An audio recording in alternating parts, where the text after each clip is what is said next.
حضرت انس بن مالک رضی اللہ تعالیٰ عنہ کہتے ہیں کہ نبی اکرم صلی اللہ علیہ وآلہ وسلم کو جب کوئی کام سخت تکلیف سے پریشانی میں ڈال دیتا تو آپ یہ دعا پڑھتے: یا حیو یا قیوم برحمتک استغیثو،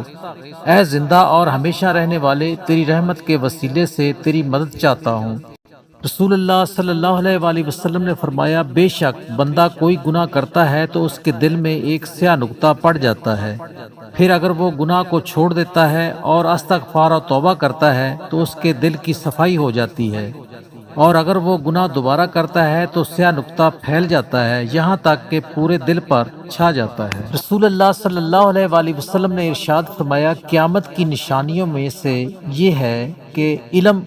دین اٹھا لیا جائے گا، جہالت زور پکڑ جائے گی، شراب کثرت سے پی جائے گی اور زنا عام ہو جائے گا۔ رسول اللہ صلی اللہ علیہ وآلہ وسلم نے فرمایا: جن کی 3 بیٹیاں ہوں وہ ان پر صبر کرے، جو کچھ میسر ہو اس میں سے انہیں کھلائے پلائے اور پہنائے، قیامت کے دن وہ ان کے لیے جہنم سے رکاوٹ بن جائیں گی۔